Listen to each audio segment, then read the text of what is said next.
Joie de ces retrouvailles en ce premier fil de mémoire de la rentrée. Bien sûr, nous le devons avant tout à celle qui nous reçoit dans cette librairie magnifique, Anne Ghisoli. Merci beaucoup à vous, à vos équipes. Et nous devons aussi à nos invités qui ont accepté de venir, et bien sûr à vous tous. Et vous êtes très nombreux, et ça m'intimide beaucoup. Voilà. Partir, c'est s'attacher et s'arracher, disait Nicolas Bouvier. S'attacher à un lieu, se souvenir de ses racines, retrouver dans une halte les ingrédients de la grande recette, celle des origines, et puis s'arracher, repartir, je crois que tu reconnais le texte, avec des regards à la fois devant et derrière, comme un métronome obstiné. Donc, c'est un peu ça ce que nous allons faire ce soir. Nous avons de grands voyageurs, et ces grands voyageurs ont tous un carnet de voyage, que le voyage soit intime ou qu'il soit dans la géographie, mais enfin, ils vous diront mieux que moi tout ça. Donc, je suis très heureuse que vous soyez là. On ne va pas rester longtemps à parler ensemble, parce qu'on va commencer. Et encore une fois, merci à tous d'être là. Et merci, Anne, voilà.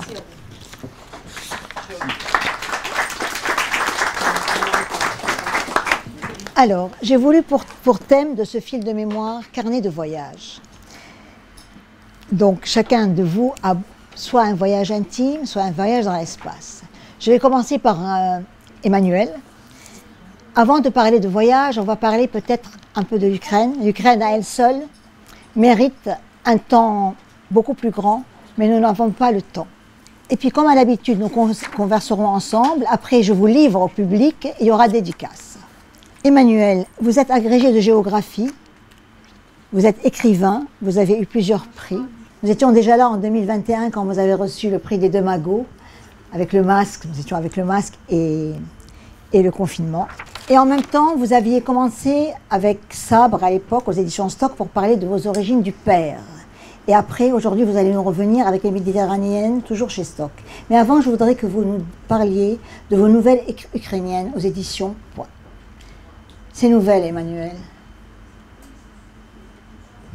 Oui, ce sont des nouvelles que j'ai rapportées d'Ukraine, que j'ai écrites entre 2007 et 2017, en gros.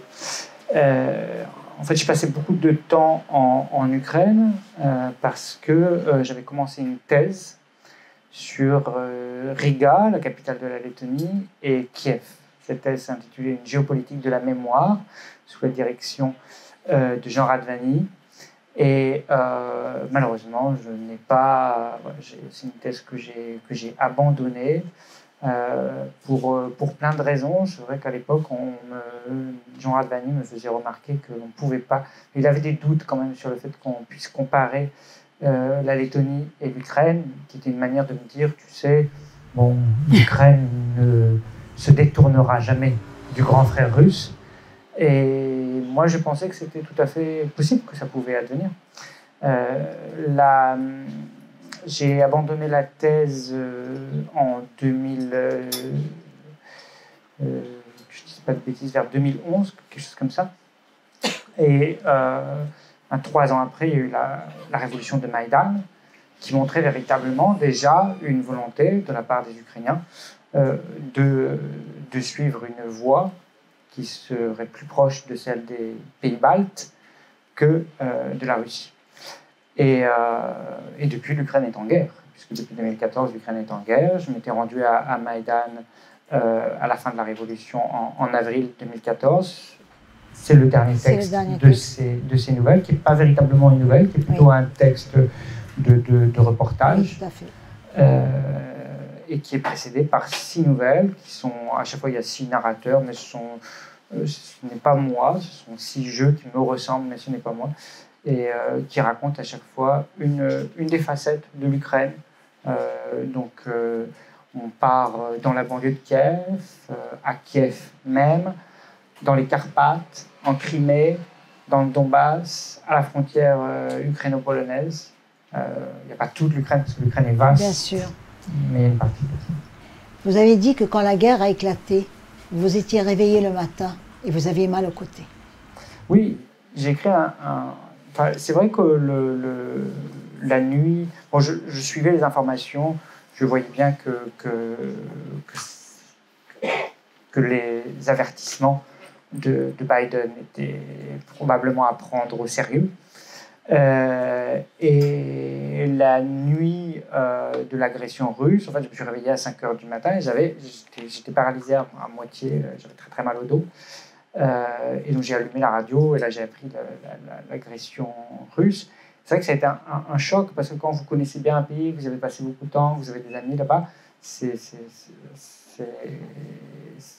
enfin, vous avez du mal à y croire au début, et puis c'est vraiment bouleversant. Donc c'est à ce moment-là que j'ai écrit un texte et le texte a été publié immédiatement par Libération, voilà. Vraiment dans les 3 jours qui ont suivi la guerre. Et d'avoir écrit ce texte, ça m'a convaincu qu'il fallait que je publie ces nouvelles. Je sais que vous avez souffert aussi de ne pas pouvoir aller en Ukraine. Parce que vous avez j'aurais voulu m'y rendre. D'ailleurs, j'ai contacté Olivier parce qu'il était en Ukraine. Et puis j'ai compris que, n'ayant pas de carte de presse, n'étant pas journaliste, c'était une mauvaise idée et que je risquais plutôt de passer un sale quart d'heure avec le SBU, le service de sécurité ukrainien, et d'être tout simplement renvoyé dans mon pays. Donc j'ai en fait peu de chance. Mais je vais y aller, hein. On y va parce qu'en fait, le 26 octobre, sort un autre livre qui s'appelle Hommage à l'Ukraine, qui est un livre pour le coup que j'ai dirigé avec 14 auteurs ukrainiens. J'ai écrit la préface, je l'ai co-traduit avec Irina Dmitrichine.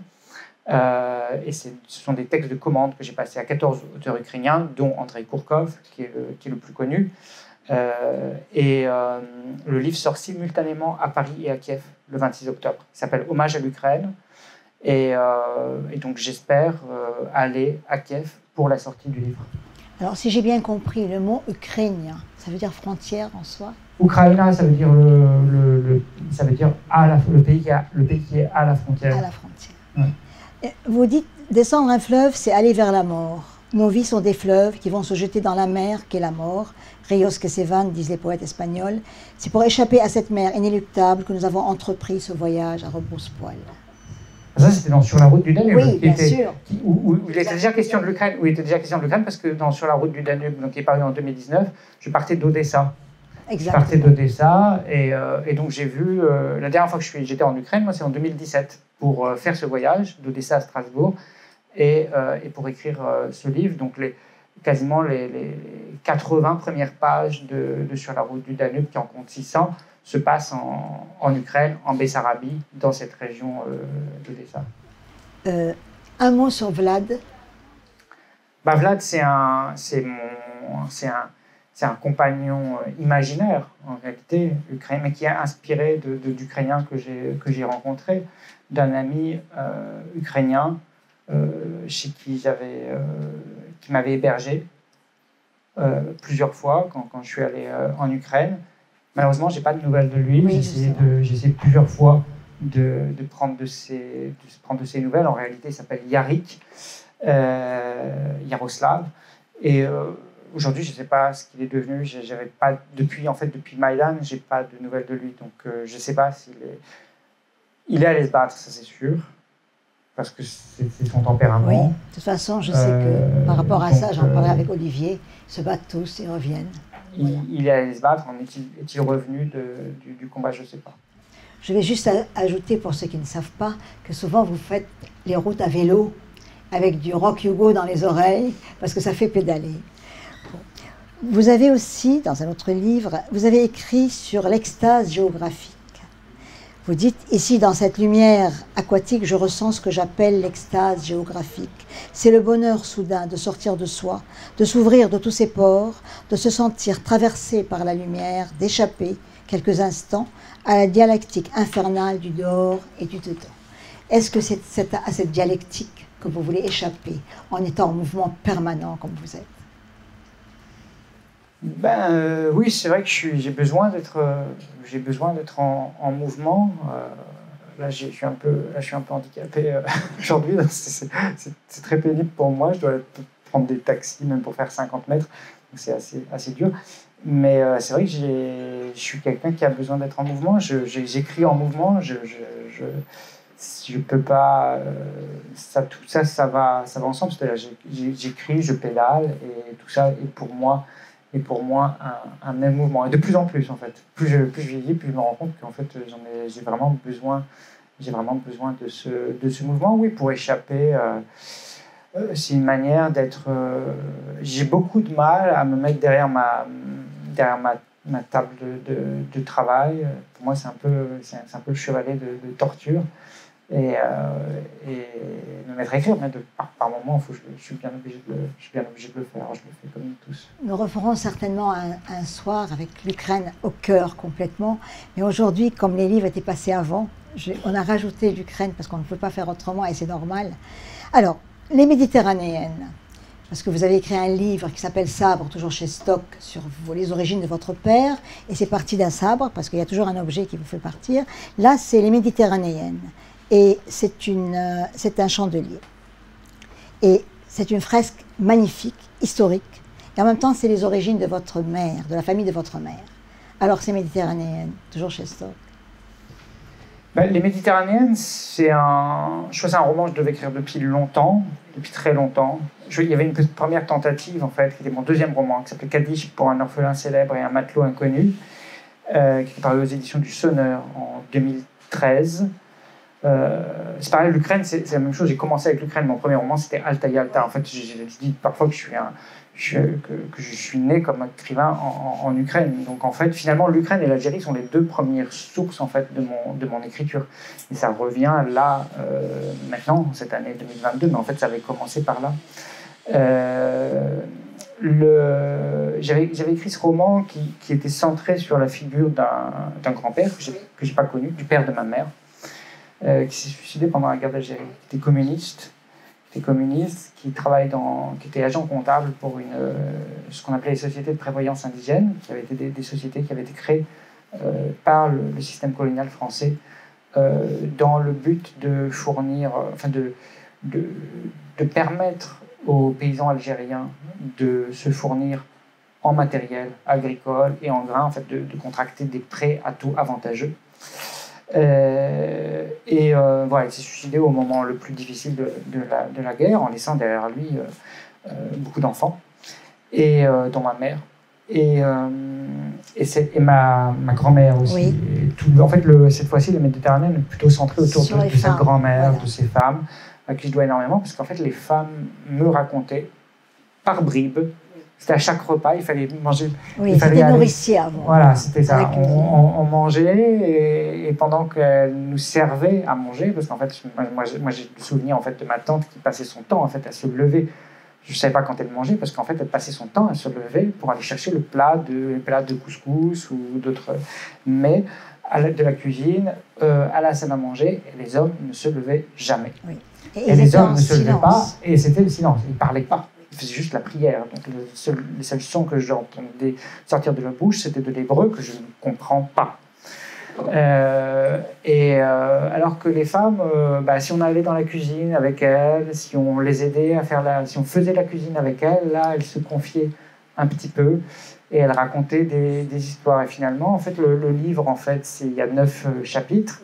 Les 9 chapitres, c'est 9 dates d'Algérie. Et c'est vrai qu'on va très vite parce qu'en fait, on passe de 1836 à 1870, de 1870 à 1914, ensuite 1945. Donc ça peut peut-être paraître on a haché, c'est-à-dire comme une histoire comme ça mais moi c'est vraiment comme ça que je l'ai reçue en fait, cette histoire, c'est-à-dire que l'histoire elle m'arrivait par morceaux. Chaque fois on avait une bribe d'histoire. Alors tu sais, donc le pogrom de Constantine, ça revenait tout le temps, c'était le truc qui revenait tout le temps, mais la guerre de 1914 parce que ma grand-mère est née le jour de la déclaration de la guerre, les massacres de Guelma 1945 dont on ne voulait pas trop parler, mais on y était. En fait, on était à Guelma à ce moment-là, donc en fait, donc ils ont forcément vu quelque chose. Surtout, en fait, ils ont senti quelque chose parce qu'ils ne pouvaient pas ignorer l'odeur, parce qu'en fait, ce jour-là, les Français ont fait brûler. Donc il y a eu plus de 2000 morts à Guelma au moment des massacres de Guelma, et les Français ont fait brûler les corps des Arabes par les prisonniers italiens. C'est le 8 mai 1945, c'est juste à la fin de la guerre. Ils ont fait brûler dans un four à chaud Donc en fait, il y avait vraiment l'odeur qui planait sur la ville. Donc ça, ils n'ont pas pu l'ignorer, ils l'avaient forcément en tête. Et donc ensuite, alors le suicide du grand-père, qu'on ne me racontait pas, mais qu'on finit par me raconter. C'est lui qui avait mis la missive dans le chandelier, voilà, je suis fatiguée. Bien sûr, ouais. Qui a expliqué en fait, son mot d'excuse. C'est pour ça que le chandelier a une place fondamentale. Oui. Et qu'une branche du chandelier est cabossée, parce qu'en fait, le chandelier, il contenait le petit mot dans lequel il expliquait en fait, pourquoi il s'était suicidé, en disant « je suis fatigué, je suis fatigué, je suis fatigué ». C'est fou parce qu'en fait, dans un film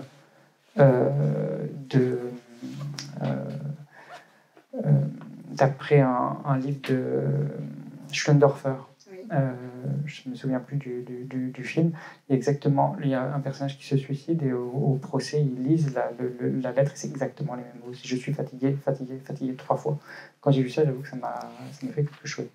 Et donc c'est pour ça que le chandelier était forcément l'objet qui allait raconter tout ça, qui allait contenir. Il contient en fait. Alors, vous dites aussi que dans votre famille, on est retourné, on part en Tunisie, au Maroc, mais jamais en Algérie. Oui, je suis le premier à avoir fait. Vous êtes le premier à avoir fait le voyage. Le premier à être allé.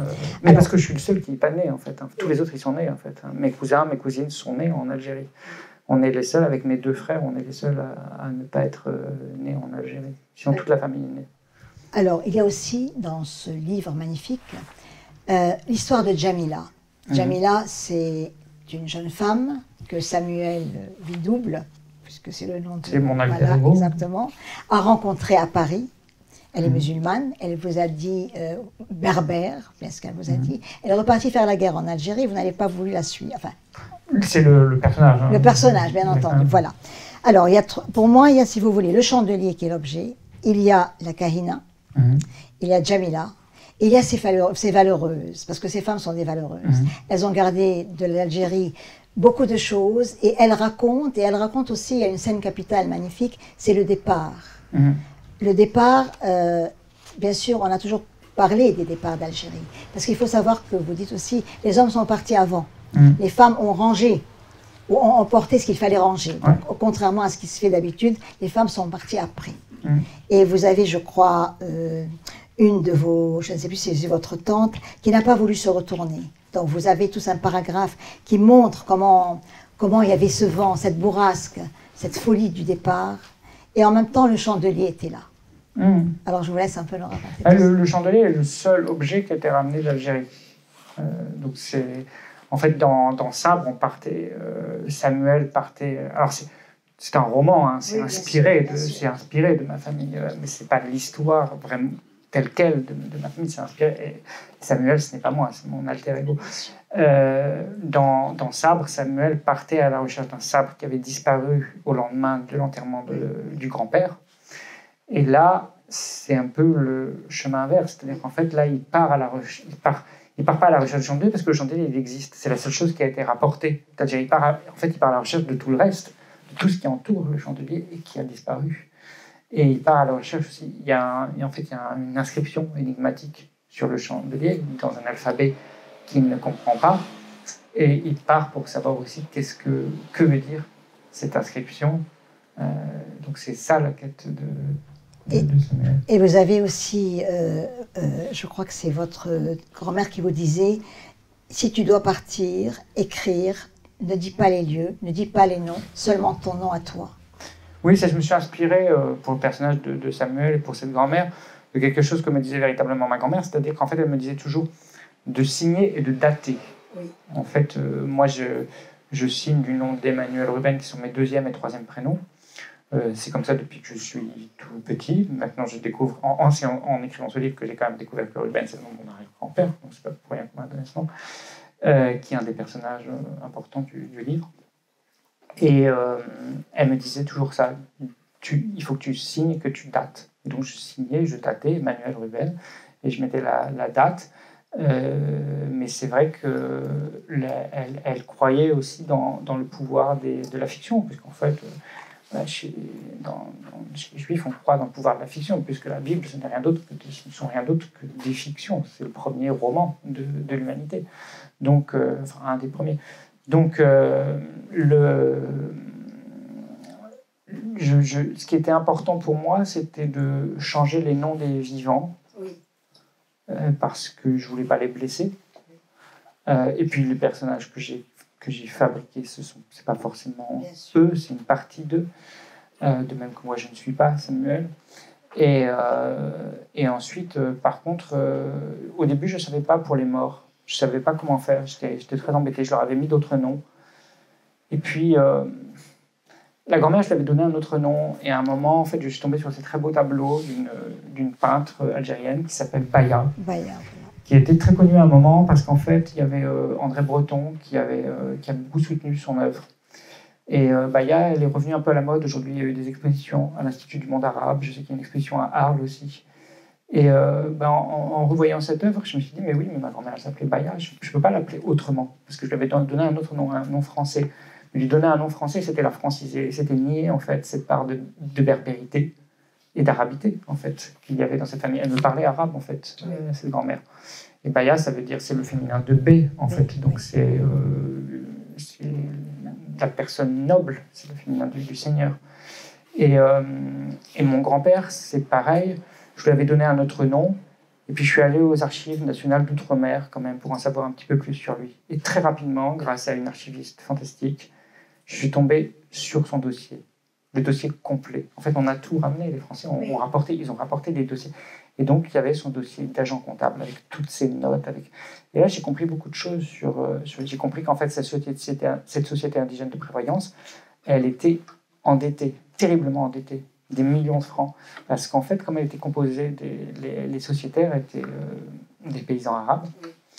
Et quand il y a eu la guerre, le FLN a fait pression sur eux en leur disant, si vous continuez à travailler pour cette société et à contracter des prêts auprès de cette société, en fait, vous êtes des traîtres, vous êtes des collaborateurs, vous collaborez avec les Français.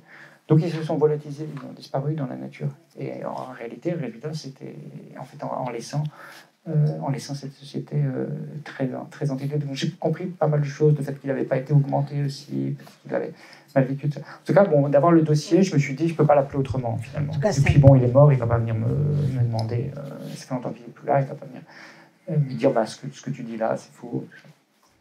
Vous faites référence à Camus parfois. Vous dites, il y a un temps pour vivre et un temps pour témoigner de vivre. Vous êtes où dans cette phrase, Emmanuel? C'est vrai que... oui, c'est une phrase à laquelle je pense souvent. Je pense que je ne suis pas le seul. On a... Un écrivain, il faut qu'il vive. C'est important. Des fois, on veut nous réduire à... On n'est pas des... On ne peut pas être tous les matins comme ça à notre table à écrire un livre. Il y a des moments vraiment où on doit se nourrir en fait d'expériences. On doit s'approvisionner d'aventures. C'était Louis Calafert qui disait beaucoup cette expression, s'approvisionner d'aventures. Mais oui, je crois qu'on est obligé parce que sinon on n'a rien à raconter. Donc, c'est pas Olivier qui va me contredire, je crois qu'il faut.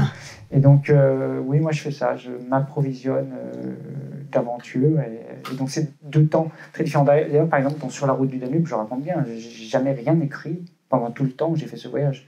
C'était impossible pour plein de raisons. Il y a des raisons très pratiques, il y a aussi des raisons qui sont psychologiques, qui faisaient que je ne pouvais pas écrire. Et par contre, tout a été écrit après, mais encore dans la chaleur du voyage. En tout cas, c'est un très très beau livre, mais c'est pas... Enfin, tout le monde le dit.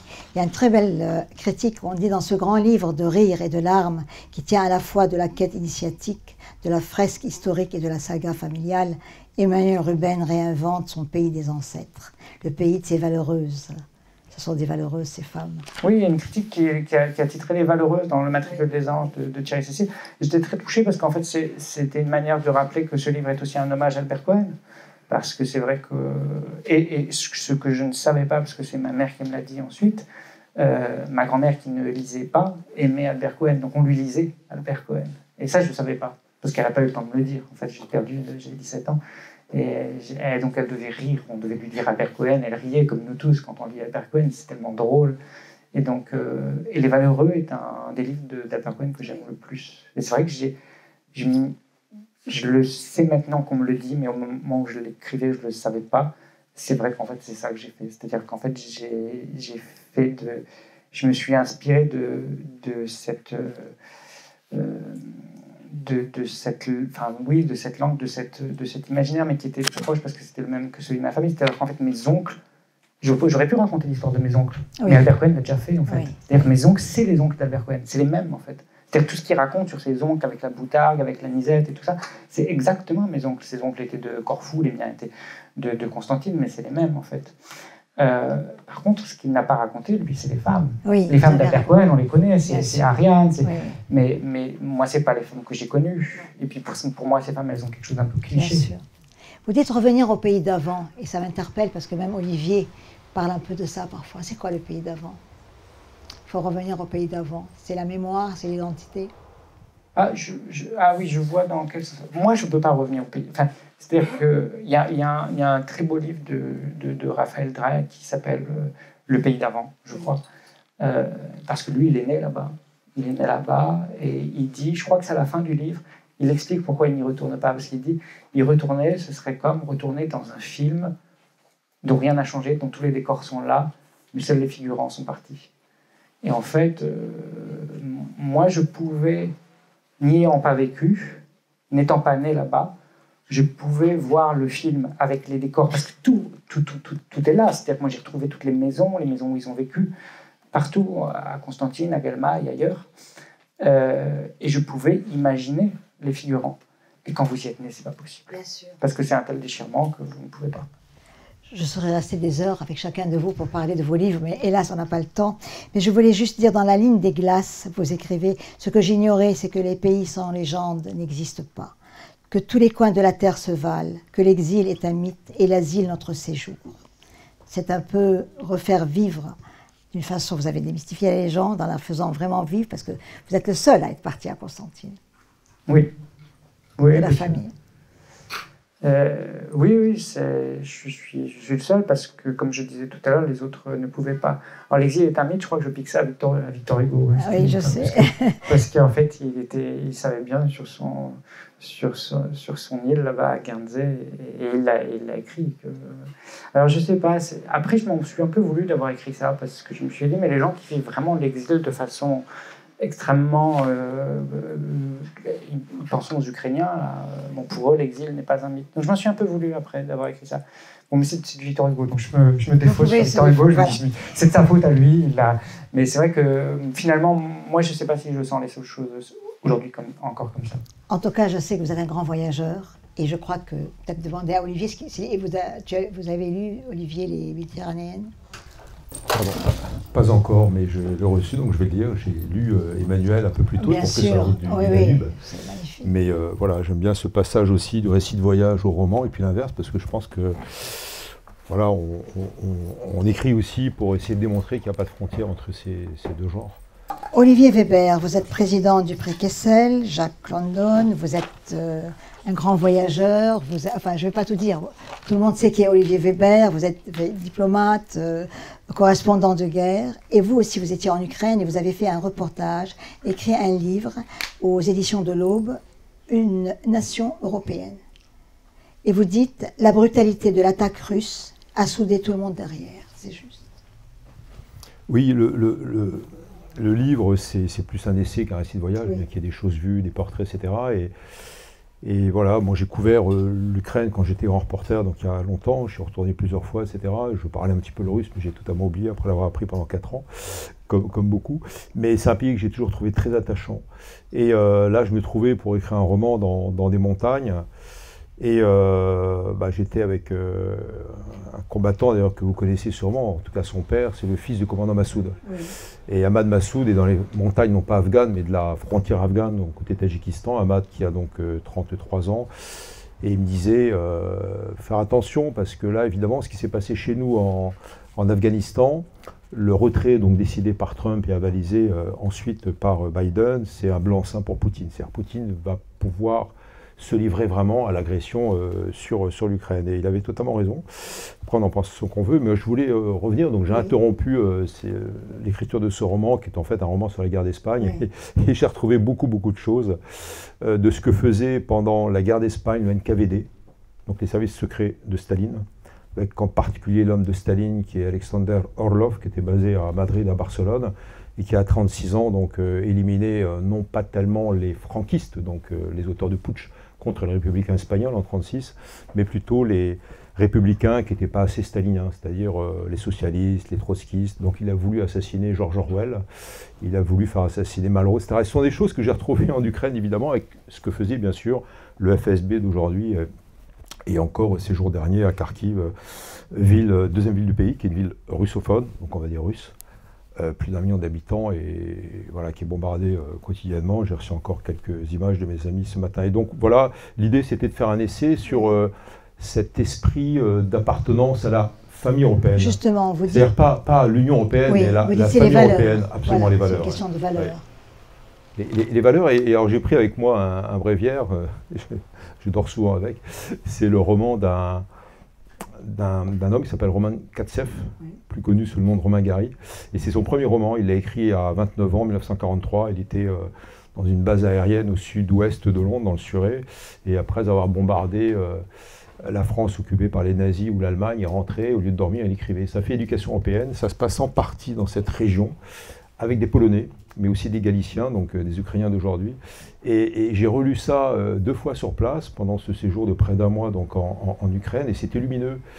Il y a par exemple un patriote, un de ces héros, qui dit, un partisan, qui dit « mais ce que nous ont appris les ennemis allemands, c'est la fraternité ».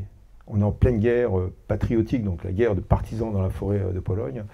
Et puis, ce que dit aussi un autre héros, il dit le patriotisme, c'est l'amour des uns et des autres. Le nationalisme, c'est la haine des autres. Et bon, évidemment, ce sont des choses que j'ai retrouvées chez les Ukrainiens. Alors, moi aussi, comme Emmanuel, je connaissais ces amis ukrainiens que j'ai retrouvés de l'ancienne génération. Mais les plus jeunes, qui ont 20 à 25 ans, qui n'ont même pas connu la révolution de Maïdan en 2013-2014, oui, de leur courage, justement. Voilà, et eux sont un grand courage, une grande détermination, et totalement investis dans cette défense des droits de l'homme, des droits de la femme et des valeurs européennes. Et c'est presque étonnant. Et voilà, donc c'est... je me suis dit, ça paraissait normal d'y retourner et puis d'écrire, non pas des reportages, que je ne suis plus grand reporter, mais d'écrire un livre. Vous avez aussi parlé de l'effort de guerre. L'arrière tiendra, vous dites. C'est un peu comme avant, pendant la guerre. Parce que tout le monde est à la guerre. Les femmes, les enfants, tout le monde fait quelque chose. Oui, j'étais étonné par cette détermination. J'ai rarement vu cela sur des zones de guerre. Voilà, j'ai dû couvrir, quand j'étais grand reporter, une quinzaine de conflits de par le monde. Et là, d'abord, l'arrière tiendra, comme on disait en 14-18. Et puis cette osmose, cette porosité, politiquement parlant, éthiquement parlant, militairement parlant, entre les lignes de front, avec l'armée régulière, mais aussi la défense territoriale, les partisans, donc on va dire ceux qui se battent de l'autre côté des lignes, en territoire occupé du côté des Russes, qui prennent beaucoup de risques, beaucoup sont arrêtés, torturés, massacrés, c'est horrible. Et puis l'arrière, donc que ce soit un tractoriste, des soudeurs, des étudiantes, un pharmacien. Et le livre démarre, alors quand j'étais en mars-avril, on n'en parlait pas tellement, sur le Dniepr, avec un préfet militaire qui a une barbe de pop comme ça, d'1 mètre de long pratiquement, toujours des icônes derrière lui, même sous les sacs de sable, un masque à gaz. Et en face de nous, de l'autre côté de la rivière, à 2 km, il y a toujours la fameuse centrale de Zaporijia. Oui. Et donc Evgeny Yevtuchenko, c'est le nom de ce préfet militaire, avait en charge toute la région. Et bon, on se prenait des missiles, parce que les Russes bombardaient, mais pas trop encore à l'époque. Et Evgeny n'est pas du tout préfet militaire au départ. On lui a mis une casquette de militaire le 24 février. Il est chirurgien. Il dit, moi, j'ai pas appris à faire la guerre, donc je gère tout ça, la logistique, l'approvisionnement, mais aussi, pour répondre à votre question, ce flux, cette dialectique, on va dire, entre l'arrière. Mais franchement, je donne un exemple, l'aumônier. L'aumônier de la marine ukrainienne, qui n'existe plus. C'est soit elle est coulée, soit elle est au fond du port de Mykolaïev, donc elle ne sort pas. L'aumônier s'embête beaucoup. Qu'est-ce qu'il fait? Il fabrique des filets de camouflage. Une mère de famille fabrique des gilets pare-balles avec, tenez-vous bien, donc sous le gilet, des lames de ressort, donc en fait des suspensions de tracteurs, etc. etc. Mais là, comment cet effort, cette contribution à l'effort de guerre est généralisée avec beaucoup d'inventivité. Là, j'étais en relation il y a quelques jours avec Constantine, qui est de Zaporijia, donc la ville qui n'est pas en territoire occupé, qui est la capitale de l'oblast. Et Constantine, donc 25 ans, s'occupent d'aide humanitaire pour essayer de flécher, de dédier toute l'aide qu'ils reçoivent, eux les Ukrainiens, que ce soit des pâtes d'Europe, des vêtements, des médicaments, beaucoup de trousses d'urgence parce qu'on meurt à 60-65% sur le front à cause du manque de tourniquets, c'est en fait des garrots. Et voilà. Et donc Constantin a inventé un logiciel pour mettre en adéquation donc, ce qui arrive, l'offre et puis la demande. Donc voilà, j'étais vraiment fasciné par cet élan et cette résistance et peut-être même cette résilience. Et vous parlez aussi du fait qu'une guerre chasse l'autre et on craint comme l'usure de la pitié et de la compassion. Est-ce que cette guerre qui dure risque d'user, la pitié s'use, la compassion du moins, oui, ou bien le courage sera différent là? Oui, ce sont deux adages, une guerre chasse l'autre, oui. Ce qui fait beaucoup très peur à mon ami Massoud, le fils du commandant Massoud, qui incarne un peu la résistance, à la fois civile des femmes et aussi militaire. Et puis après, oui, compassion fatigue, comme on dit en anglais. Oui, exactement, c'est anglais. C'est vrai qu'il y a un tel déferlement de violence, une habituation à la violence cathodique sur nos écrans de télévision le soir à 20h, entre la poire et le fromage, qu'on s'en dessert, qu'on s'en sépare, etc. Et puis après, un troisième facteur, c'est la multiplication des conflits. Et c'est vrai qu'il y a le conflit ukrainien, il y a tout le basculement aussi. Des conflits au Moyen-Orient, où il y a au moins 5 foyers de crise, de l'Afghanistan au Yémen et à la Libye. Donc oui, on risque effectivement de se fatiguer, on va dire, et de voir la compassion ou l'empathie, évidemment, se périmer. Hélas, on ne va pas pouvoir continuer sur l'Ukraine, parce qu'elle seule, ce serait un moment énorme, enfin, on prendrait notre temps de le faire. Olivier, je vais passer à votre livre « Au royaume de la lumière » aux éditions Plon. Avec deux amis, dont un aveugle et 3 mustangais, vous vous êtes aventurés au-delà de l'Annapurna, c'est ça? Et vous êtes allés très loin. Et vous parlez du cheminement et du pèlerinage intérieur de ces moments. Vous parlez de ce vagabondage qui est davantage qu'une conquête. Quel est ce voyage? C'est un voyage fabuleux. Depuis l'âge de 20 ans, moi j'ai grandi en montagne assez jeune, et dans une enclave dans les Alpes, en fait, pratiquement enclavée en Italie. Et les montagnes et les frontières m'ont toujours fait rêver, en fait, et j'ai toujours voulu les repousser. Et là, quand j'allais faire des expéditions ou trekking au Népal, ce petit royaume du Mustang, en fait, c'est une enclave tibétaine, on va dire, au Népal, et qui était interdite à tout étranger, un peu comme Lhasa au temps d'Alexandra David-Néel. Et en fait, ça s'est ouvert en 92. Donc moi, mon rêve, c'était d'y pénétrer. Donc voilà, le permis est assez cher, donc c'est compliqué. Et c'est un rêve parce qu'en même temps, c'est une sorte de miroir inversé du Tibet. C'est un petit Tibet qui est préservé de la férule chinoise par évidemment la frontière politique népalaise et par la frontière géographique des montagnes de 6000 à 7000 mètres. Et donc j'y suis allé avec un ami que je connais depuis quelques années. Enfin, je connais surtout son fils qui est médecin et guide de haute montagne, ce qui est rare d'avoir les deux, avec lequel je fais des expéditions, des missions humanitaires. Et son père a perdu la vue. Et c'est un pharmacien qu'on appelle, dans la maison qui est au bout de la rue, la Société des explorateurs français et l'aventurier aveugle. Et il a vu de ses yeux vus ce Mustang. Il avait fait une douzaine de voyages au Népal et au Mustang, à la Madablan, où je retourne dans un mois d'ailleurs. Là, c'est l'autre côté, côté Everest, on va dire. Et à chaque fois, c'est 3 semaines ou un mois de voyage, donc c'est long. Et je lui ai dit, écoute, je retourne là-bas, je t'emmène et je t'accompagnerai, Gérard. Il s'appelle Gérard. Donc.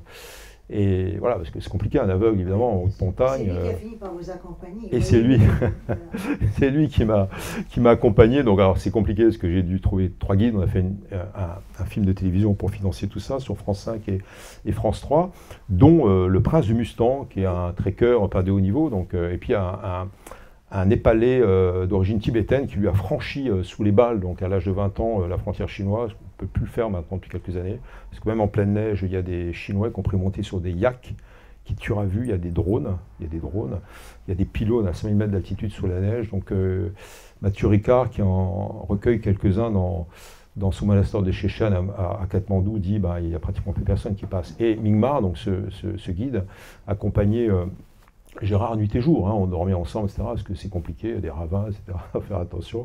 Et c'est lui qui m'a accompagné parce que, voilà, c'est ça qui est fou, et d'où l'idée du livre, qui n'était pas du tout décidé au départ. On dirait une quête, ce livre. Oui, et c'est une quête en même temps. Oui. Vous parlez de réenchanter le monde, ça vous tient à cœur, bien sûr, vous le connaissez très abîmé. Et je voudrais aussi dire à ceux qui ne savent pas, Olivier, vous étiez berger.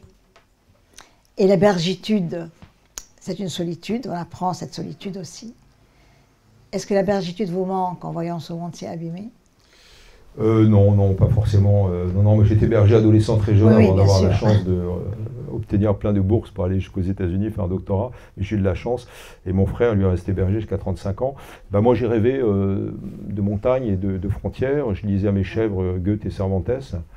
Et les chèvres ont beaucoup aimé Cervantes. Désolé pour les germanophiles, je vois qu'il y a des livres allemands ici. Le fromage issu de la littérature germanophone était très mauvais. Et voilà, donc moi j'étais seul, mon frère aussi était seul à côté. Et donc j'ai rêvé grâce à la littérature qu'on m'a mis entre les mains. Dans les orphelinats, je ne suis pas orphelin, je passais dans les orphelinats, des centres d'accueil. Et merci, merci, merci à ceux qui m'ont mis ça entre les mains, parce que c'est un passeport extraordinaire, c'est un tapis volant de la littérature. Et donc voilà, donc on m'a donné, moi j'ai envie de transmettre aussi. Et pour répondre à votre question, oui, alors il y avait un parcours, on va dire, de double résilience.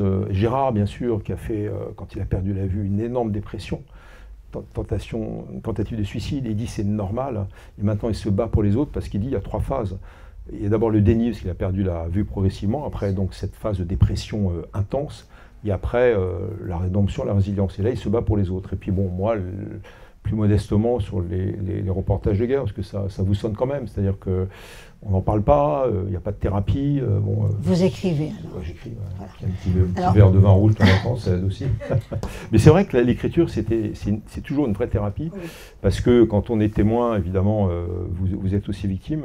Et donc voilà, c'était ce dialogue qu'on a voulu mettre en place dans le film et puis aussi dans le livre. Et puis Gérard, qui ne voit rien, enfin, il voit quand même contre-jour, et j'ai appris donc les aveugles qui ne voient rien voient quand même des formes, et c'est pour ça qu'ils mettent des lunettes noires. C'est pour ça que vous parlez de peinture. Il extrapole toujours, il imagine, il déduit, il sent.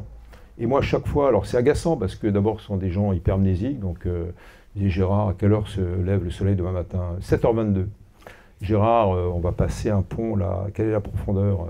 234 mètres.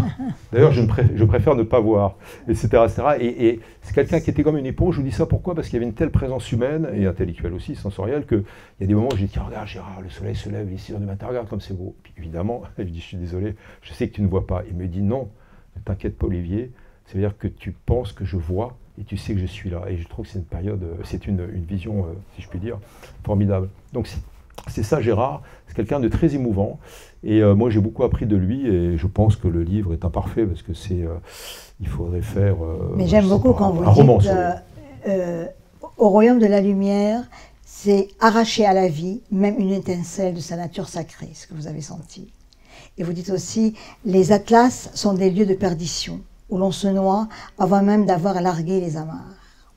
Je reviens à Emmanuel aussi, parce que tous les deux, vous aussi, hein, vous avez des voyages intérieurs extraordinaires, mais entre-temps, on pense qu'une expédition, c'est rapide. On prend comme ça, on sort de la maison, on décide. C'est 2 ans l'expédition, n'est-ce pas? Oui, c'est 2 ans. 2 ans de préparation financière, préparation technique, et puis physique aussi pour Gérard, et puis pour moi aussi, bien sûr. Combien de temps, Emmanuel, les voyages, quand vous partez pour le Danube? Oui, il y a la préparation physique, c'est toute la vie. Moi, je n'arrête jamais de pédaler. Donc. Oui, il n'arrête pas de pédaler. Donc, je ne peux pas arrêter. Donc, parce que si on m'arrête, en fait... On va un peu vite, parce que comme Olivier veut partir. Qu'est-ce que la perspective pour un géographe? La perspective, parce que vous parlez tous de perspective. Oui. De perspective? Oui.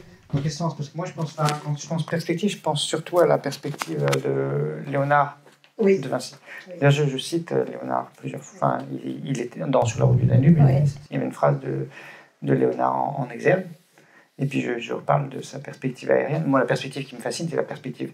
C'est Léonard qui l'a inventé. La perspective aérienne, c'était le premier à comprendre que, en fait, plus l'horizon est lointain, et plus il est pâle. Et donc, en fait, l'idée, c'était le premier à peindre ces montagnes avec ces dégradés de bleu. En fait, avant, il n'avait pas compris. C'est pour montrer comment c'est la peinture qui éduque notre regard. C'est-à-dire que nous, on le voit comme ça, mais grâce à Léonard de Vinci. S'il n'y avait pas eu Léonard de Vinci pour nous faire découvrir ça, on ne le verrait peut-être toujours pas, parce que les peintres avant lui ne l'avaient pas compris. Et donc, en fait, ils ne peignaient pas. Les peintres chinois avaient inventé d'autres façons de le faire, parce que les peintres chinois, par exemple, comme souvent c'était avec seulement quelques couleurs, ils disposaient des grandes plages de blanc pour que le fond paraisse plus haut. Donc en fait, c'était les grandes plages de blanc qui permettaient... Parce que quand vous êtes qu'avec du noir, c'est un petit peu plus compliqué de faire ces... Il y a un autre peintre que j'aime beaucoup, c'est le Lorrain, Claude Gelée, qui a énormément... Alors lui, je me souviens, je m'étais retrouvé avec c'était au British Museum, j'avais demandé un lavis du Lorrain, où seulement avec de l'encre sépia, il est arrivé à faire comprendre toutes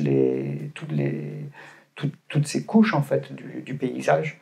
Et donc avec le lavis de plus en plus pâle, plus on s'éloigne. Et il a joué aussi sur des contrastes très forts, parce que c'est un paysage du Tibre, sur des contrastes très forts, pour suggérer parce que l'eau du Tibre n'est rien d'autre que du blanc. Et c'est pas évident avec les reflets. C'est pas évident. Ouais. C'est plutôt à ça que je pense. Je vous reposais la question, avant de libérer Olivier, qui doit peut-être partir. La perspective pour Olivier, c'est quoi? C'est la réinvention du relief et d'une perspective presque spirituelle avec la Renaissance. C'était le but du roman L'Enchantement du Monde, qui est un livre sur un peintre dont le portrait qu'il a réalisé est exposé à la National Gallery, c'est le peintre Bellini. Et Bellini, en 1479, a été mandé par le sultan ottoman Mehmed II, qui était un type très intelligent, qui parlait 6 langues, qui a conquis Constantinople en 1453, à 21 ans. Il parlait l'hébreu, il parlait l'arabe, il parlait bien sûr l'ottoman et le persan. Et s'est dit un empire nomade, l'empire ottoman, donc qui s'arrête sur 2 continents à cheval, sur le Bosphore, donc qui était Constantinople, devenu Istanbul, pris aux chrétiens. Byzantin, c'est quand même pas très bon. Donc, et moi, j'en ai fait un roman sur la Concorde, la Méditerranée, le réenchantement du monde aussi par la peinture, parce qu'en fait, ce que voulait faire Mehmed II, c'était de briser un tabou. Il y a quelque chose qui était totalement haram, c'était représenter non seulement un homme, mais surtout le sultan à son image. Et donc Bellini, depuis Venise, hésite, lui, le grand peintre de la Renaissance italienne et surtout vénitienne, et il vient quand même à Istanbul par bateau, donc c'est aussi un roman d'aventure et d'amour. Mais surtout, comment Mehmet s'empare de cela pour briser le fondamentalisme avant l'heure de cette garde, on va dire, d'Al-Qaïda de l'époque. Et bien sûr, c'est une métaphore, une parabole, contre le fondamentalisme, mais aussi sur la concorde qui existait, évidemment, dans une paix relative entre les 3 religions du livre à Istanbul, puisque c'est l'Empire ottoman qui a accueilli les Juifs chassés par Isabelle la catholique, donc en Espagne en 1492, entre autres. Donc voilà, c'est la perspective aussi de Bellini qui a permis aussi à Mehmed II de prendre conscience de tout ça. Je donnerai la parole à Sidam après, mais parce que toi tu dois partir. Mais tu parles de la marche de la rédemption. Voilà, tu parles, et on finit. Tu parles de la marche de la rédemption. Tu dis qu'on a besoin de lumière, de silence, de rédemption et de beauté. Et c'est le côté du reporter de guerre qui a besoin de se laver de tout ça. Oui, c'était le but du voyage, donc avec Gérard, pour se laver de cette cécité, de ce traumatisme. Je pense qu'on a réussi en partie, mais moi j'ai toujours cette nostalgie aussi, enfin c'est pas une nostalgie, c'est trop passéiste, mais les romantiques allemands appellent ça des Sehnsucht, c'est une sorte de nostalgie du lendemain, l'espérance d'attendre le rêve, qu'on se crée, qu'on espère, qu'on atteint, qu'on réinvente, etc. Et bien sûr, quand on marche pendant un mois en haute montagne, on ne parle pas beaucoup, on fait attention aux ravins, aux sentes, etc. On contemple aussi, on dit bonjour au yak, et c'est très convivial, la haute montagne, mais on est dans un cheminement intérieur. On se récite des poèmes, on économise son souffle, etc.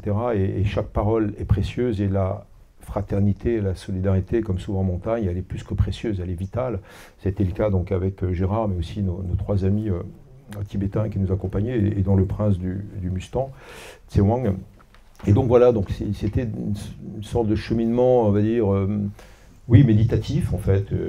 Alors, une marche spirituelle. Vous avez près de vous quelqu'un qui a lu Conrad, Marie-Hélène, donc qui va partir, et en même temps, Marianne Jéglé a écrit Vincent qu'on assassine, parce qu'elle aussi, elle est partie dans une aventure pour sauver Vincent. Et on en reparlera tout à l'heure. Marie-Hélène a écrit la poétique Gaden Thomas Perros. Très proche de... Qu'elle trouve très proche de Conrad. Et en même temps, La nuit des choses aux éditions des Instants. Voilà. La perspective, madame. Justement, j'aurais bien voulu peut-être poser une question.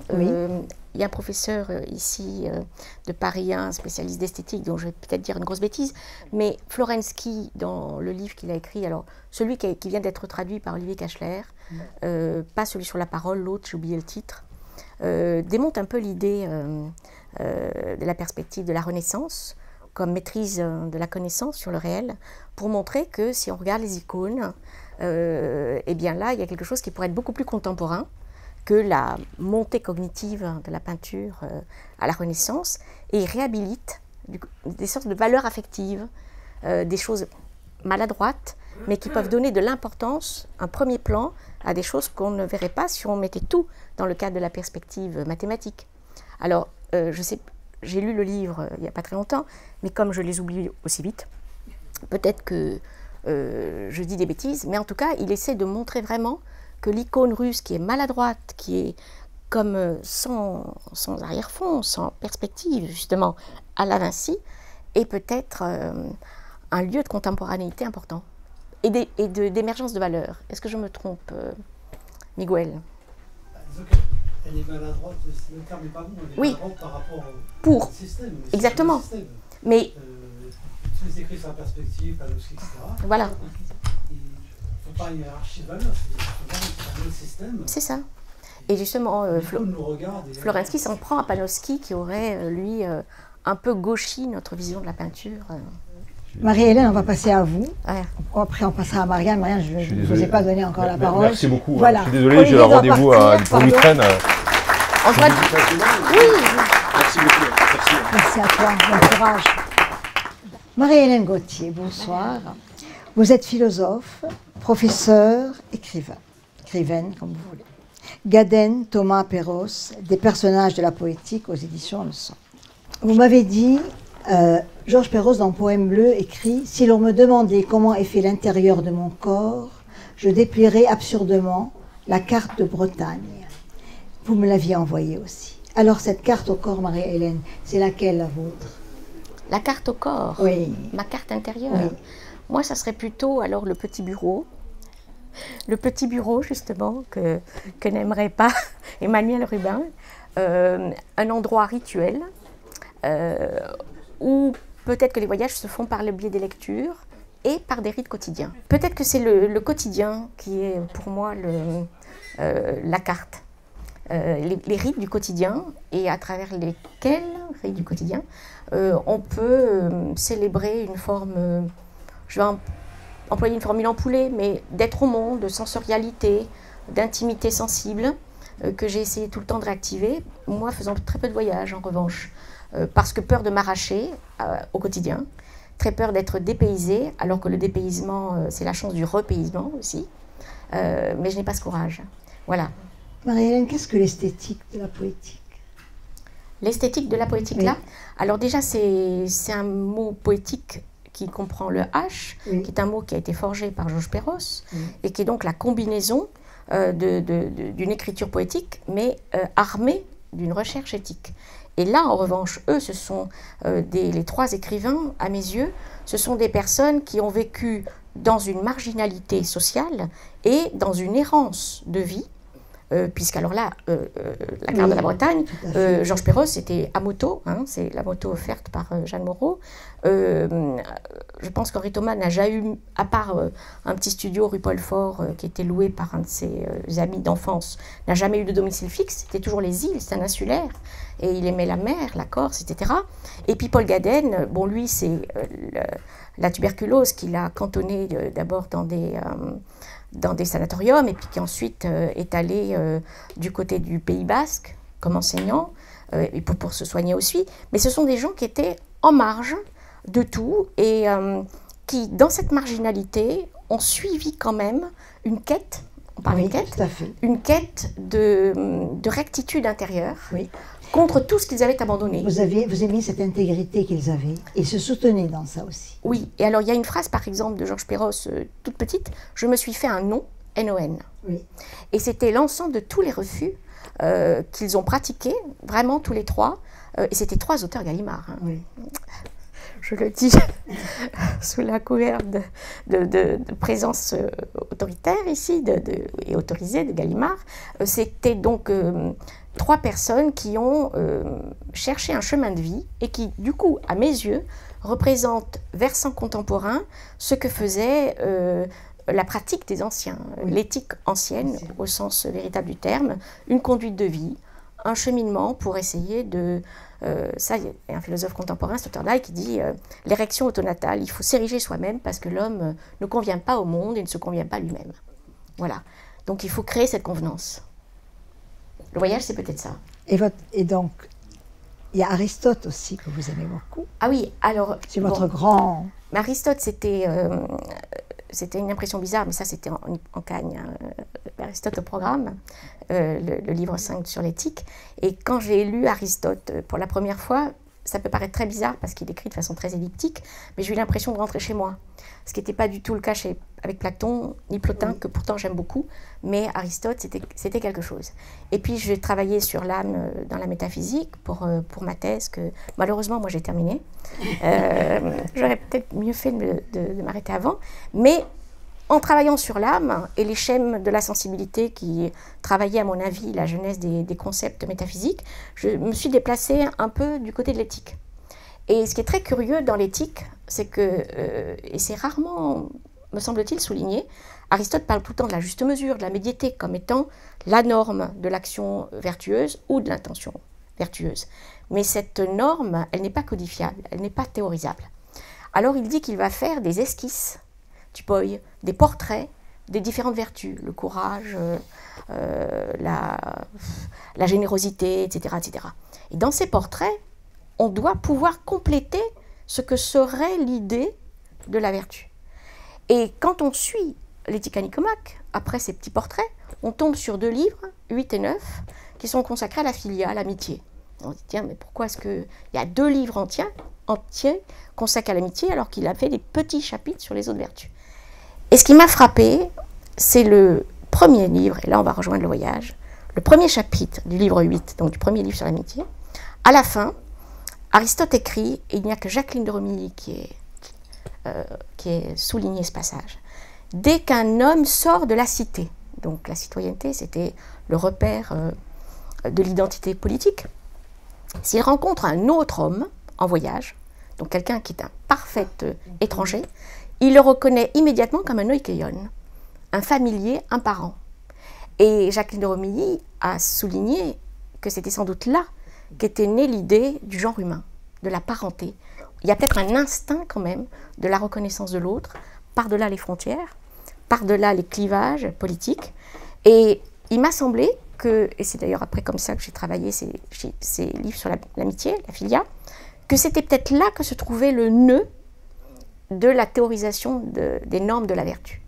Par l'amitié véritable, parce qu'il y en a plusieurs formes, par l'amitié qui est selon la vertu au sens aristotélicien du terme, eh bien, 2 hommes vertueux qui ont la même exigence pour eux-mêmes vont se redresser l'un l'autre, vont s'élever l'un l'autre, parce que tout seul on ne trouve pas le chemin.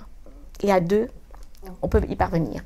Et donc du coup, j'ai retrouvé ça après chez Georges Perros, qui parle d'amitié avec un Y-T-H-I, comme une sorte de parenté de l'origine, et de choses qu'il faut entretenir.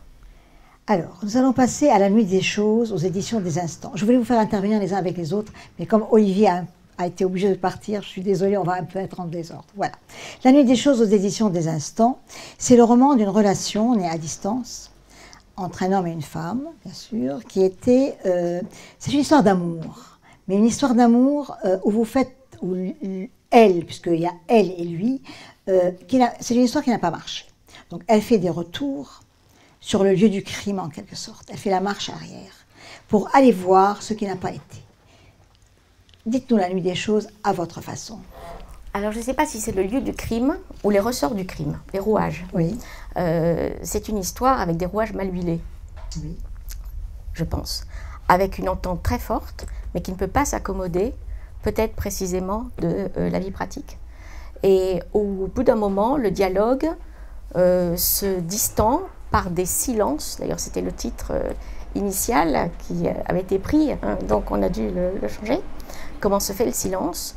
Avec des silences qui s'introduisent, des absences qui se manifestent, des rendez-vous qui sont décommandés, et où on a l'impression, sans que les choses se disent, que cette histoire qui était partie de façon un peu féroce, un peu trop rapide peut-être, un peu... Je crois que j'ai utilisé dans le livre l'expression « le monde souriait ». Oui. Oui, une vie qui tout d'un coup est en lévitation et qui donne à la réalité un poids qu'elle n'a pas forcément toujours. Et bien tout ça, ça se défait comme une tectonique de plaques extrêmement fragile, qu'on ne sent pas bien. Ça se défait sans qu'il y ait d'explication. Et du coup, le voyage, si j'en puis dire, de ce récit, ça a été d'abord de le raconter pour libérer une forme d'incompréhension. Et puis ensuite, et il en parle très bien à propos de Joseph Conrad, ensuite de parvenir non pas à la compréhension de l'histoire, mais à la compréhension du cheminement que ça faisait dans le personnage féminin. Comment les choses étaient en fait, il y a une sorte de gangrène, une conscience gangrénée. Et j'ai essayé d'analyser cette espèce de conscience habitée et en même temps en dilution. Est-ce que vous avez compris avec ce voyage ce qui s'est passé? Ou bien est-ce que les questions sont restées ouvertes? Je pourrais avoir deux réponses. Oui, je prends les deux. J'ai bien compris que c'était une histoire de ratage. Et ça, quand on l'a compris, ça met les choses à distance. Je ne comprends pas comment on peut pratiquer de tels rouages. Donc l'incompréhension, là, est restée. Alors, pour moi, c'est un roman qui a une forme d'analyse, où l'auteur que vous êtes est à la fois sur le divan et thérapeute. C'est l'impression ça fait que beaucoup, ça. Oui, ça fait beaucoup. Mais c'est un peu ça, en quelque sorte. Une histoire avec une frontière, parce que là aussi, les deux personnages ne sont pas dans le même pays, ils passent une frontière. Et il se passe quelque chose sur un plateau, si Olivier était là, il aurait parlé du plateau.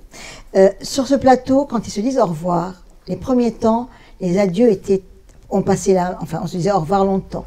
Et après, lui faisait marche arrière et partait très vite. Je crois que l'histoire est morte sur la frontière, elle est tombée sur cette frontière-là un peu. La frontière a peut-être géographisé la fin de l'histoire, mais je crois que c'est plutôt dans une dégradation temporelle. Alors, Emmanuel est parti à la recherche de l'identité de sa famille, de la famille de sa mère. Quelle identité vous étiez en train de rechercher en revenant sur cette histoire, sur les lieux, parce qu'il y a beaucoup de lieux quand même?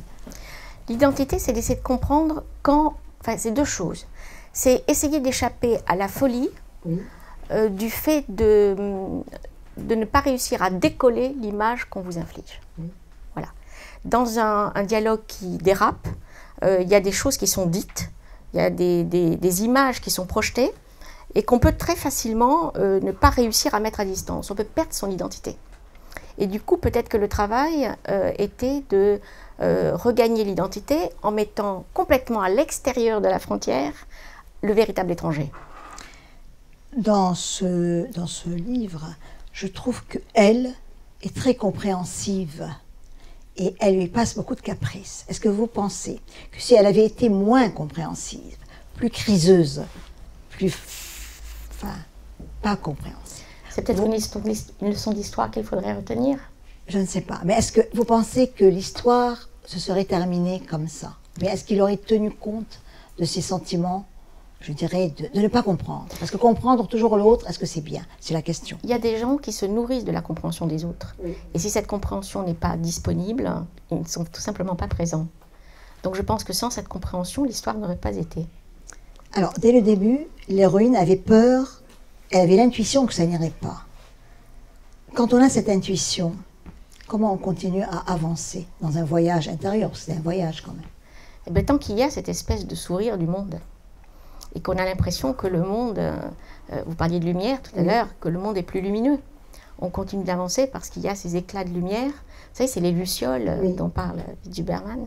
Enfin, c'est pas les mêmes lucioles, mais bon.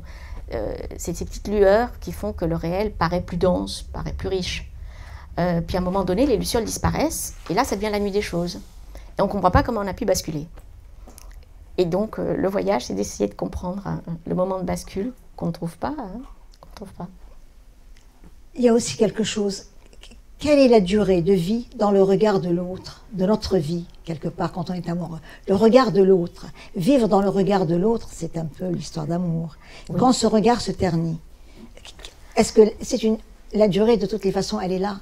Oui. Ça ne dure pas. Je crois que ça dépend de la qualité du regard de l'autre. C'est lui qui fait la durée. Oui, c'est lui qui fait la durée. Du coup, pas de réponse? Pas de réponse. Non. On ne peut pas décider pour le regard de l'autre. Alors, ce livre est sans pathos aucun, et même, je dirais qu'il est couvert dans un grand silence, c'est terrible. Et il y a des châles, il y a un mouvement de châles qui coupe le vent, qui coupe l'histoire, et ça s'ouvre. Il y a toute une gestuelle. Et vous aimez les objets aussi, Marie-Hélène. Cette gestuelle des châles, vous aviez froid ou bien vous voulez ne pas tout dire?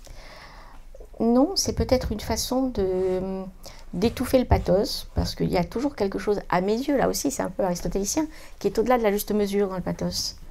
Il y a toujours un peu de soi, c'est la soufflerie pulmonaire, dit Perros. Vous voyez. Donc la soufflerie pulmonaire, à mes yeux, elle n'explique rien. Et en plus, je pense que la souffrance, elle éteint. Et du coup, c'était peut-être cette descente progressive qu'il fallait essayer de restituer, parce que bizarrement dans cette histoire, ce qui m'a vraiment le plus intéressé, je l'ai déjà dit, mais au fur et à mesure de l'écriture, c'était beaucoup moins le noyau narratif que la façon d'analyser ou de recréer, parce qu'analyser, ça demande des compétences que je n'ai pas, mais d'essayer de recréer pour soi ce qui a été vécu.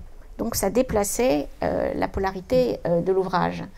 Et par rapport à ça, il n'y avait pas de cri, il n'y avait rien à exprimer, il y avait juste à essayer de retrouver la bifurcation des chemins, c'est de leur redonner un visage. Plutôt ça. Alors, et les châles, c'est ce qui symbolise cette façon de protéger. Quand on a eu des compagnons, je ne vais pas dire amants, comme Perros, Thomas, Gaden, est-ce qu'on n'est pas très exigeant envers l'autre? Ou bien est-ce qu'il peut être à la hauteur? Exigeant. Vous avez été marié, vous avez un fils qui est dans la salle, donc quand je dis ça, c'est exigeant. Ils sont morts avant. Je pense qu'on peut être exigeant envers tous les autres, si on aime l'éthique. Mais l'éthique, pas au sens psychorigide, enfin, une certaine éthique de vie. Maintenant, j'avoue que depuis que j'ai lu Perros, Gaden et Thomas, j'ai beaucoup de mal à trouver une nourriture semblable. Mais là, je vois que j'ai beaucoup de manques, qu'il va falloir que je rattrape. Et avec Facebook, d'ailleurs, je passe mon temps à constater qu'il y a beaucoup de choses qui me manquent. Maintenant, il se trouve que j'essaie d'écrire un essai comparatiste qui pourrait bien impliquer l'exigence déçue. Donc si j'y arrive. Est-ce qu'on guérit avec le temps? Ou est-ce que les questions, justement, parce qu'elles sont sans réponse, elles tournent en boucle? Je crois qu'on intègre avec le temps. Oui. Je ne sais pas si on guérit. Mais on apprend à vivre de là. On se détache peut-être des questions. Alors, Henri Thomas écrit, et c'est vous qui me l'aviez envoyé, « Tu ne pourras jamais partir de ce que tu as éprouvé. L'imaginaire même tel que je le sens qui m'entraîne et fait l'expérience. Un refus du réel, une blessure au réel, par où sort une image indignée. » Ça rejoint ce que aussi Emmanuel, les femmes de ce livre, elles ont une image indignée. Vous avez une image indignée par rapport à Van Gogh. Mais d'ailleurs, pendant tout le temps où j'écoutais Emmanuel, je pensais à une phrase de Miguel de Unamuno, oui, dans un petit texte qui s'appelle « Comment », alors le titre je déforme aussi toujours, « Comment se fait un roman » ou le roman. Et il dit « Toute expression véritable d'un roman historique est nécessairement autobiographique ».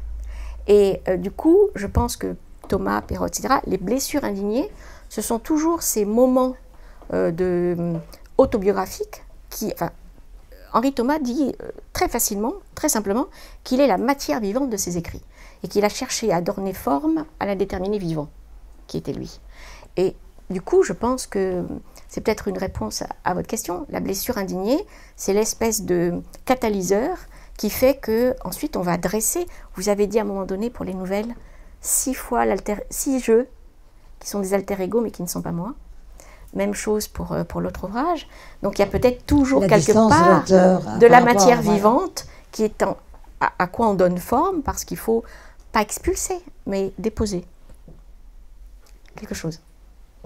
Est-ce que vous repartiriez dans une histoire? Peut-être que vous êtes reparti déjà, mais est-ce que les avions repartent? Parce que vous m'avez dit, on atterrit maintenant. Est-ce que les avions repartent? J'ai pas pris l'avion depuis longtemps. Le train. Et ces histoires sont à bicyclette, hein, c'est pas les mêmes. Mais d'ailleurs, bicyclette. il va mettre une bicyclette dans un train bientôt, donc il faudrait peut-être que je trouve un écrivain dans un avion. Non, je ne sais pas. Mais vous avez quand même écrit un essai philosophique, Marie-Hélène. Parce qu'on a tendance à croire qu'une histoire d'amour, c'est quelque chose à l'eau de rose. C'est faux. C'est un essai philosophique. C'est une histoire terrible, l'histoire d'amour. Surtout quand elle a abouti, je dirais, à des questionnements sans fin. Oui, avec vraiment... Vous savez, alors là, je cite encore Henri Thomas, hein, parce qu'il se critiquait lui-même terriblement, en disant qu'il haïssait la polyphonie des personnages qui étaient en lui, et qu'il essayait de redresser tout ça. Et qu'il était un être déformé par éducation et par dispersion. Eh bien, je crois que quand on est alors, je ne sais pas comment il a été dans sa vie, je crois que ça a été assez compliqué, mais, enfin, je suis à peu près sûre, mais quand vous rencontrez des gens qui sont précisément tortueux, qui ne sont jamais présents dans l'immédiateté, qui ont de l'opacité, du silence, des arrière-fonds, des coulisses, qui ne se présentent jamais en transparence, jamais en lumière, parce que c'est beaucoup plus difficile. Bien sûr. Eh bien là, je crois que on ne s'en remet pas bien. En tout cas, vous avez eu de très belles critiques. J'ai beaucoup aimé celle de Christine Bini, qui écrit « Mais la force, la puissance de l'évocation et de la mise en littérature sont une réparation magnifique.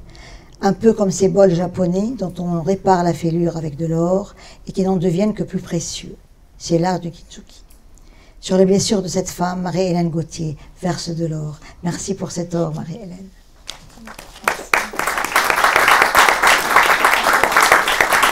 Est-ce que je peux juste ajouter une oui, chose? Bien parler sûr. de Kintsugi, je dois à Elisabeth Lemire, qui est là, oui. d'avoir sombré dans la littérature japonaise avec Nuit d'oiseau blanc, puisqu'on parle de céramique. Et puis à Elisabeth et à Jacotin, ce sont les deux premiers lecteurs que je redoutais terriblement. Et c'est grâce à eux que j'ai osé envoyer. Voilà. En tout cas, vous avez bien fait. Merci à eux. Alors, c'est eux qu'il faut applaudir. Et les éditions des Instants, bien sûr. Ah ben, voilà. Stéphane, c'était le grand courage. Voilà. Marianne Jegli, vous avez attendu sagement, comme vous attendez toujours quand vous faites quelque chose. Parce que vous m'avez dit, j'écris, mais je n'ai pas d'imagination. Je suis une chercheuse, avec les risques que fait la recherche. Donc, vous êtes donc agrégé de lettres modernes, vous avez publié plusieurs ouvrages, parmi lesquels Histoire de Paris et des Parisiens.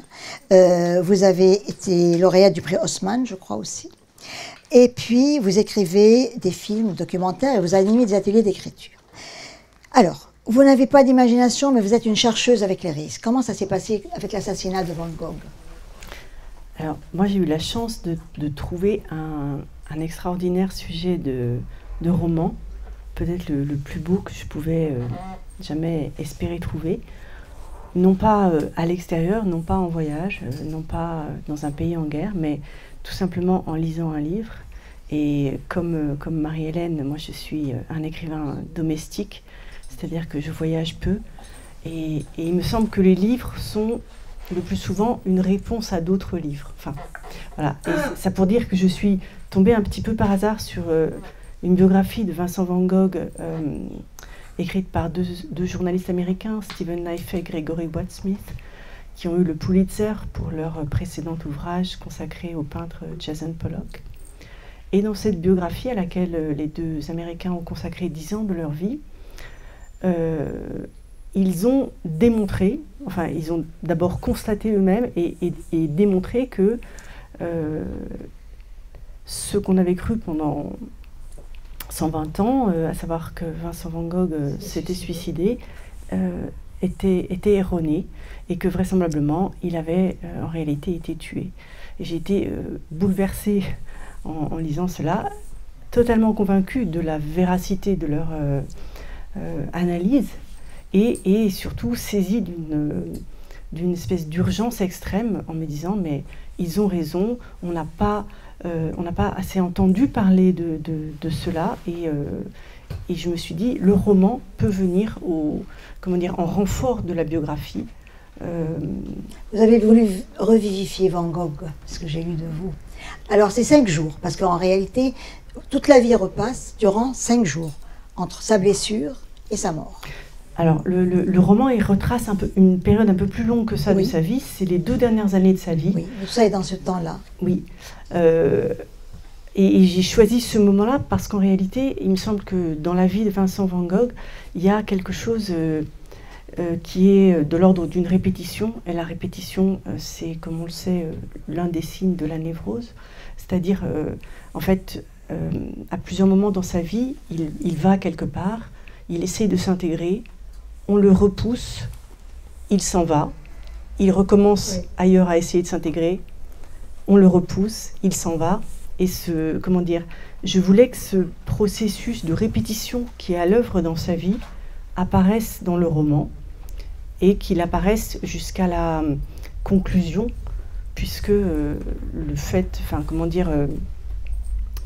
meurtre, l'homicide dont il est question n'arrive pas par hasard. Il m'a semblé que, sinon il n'y aurait pas eu de roman possible, il m'a semblé que c'était l'aboutissement logique d'un processus à la fois de destruction et d'autodestruction de Vincent Van Gogh.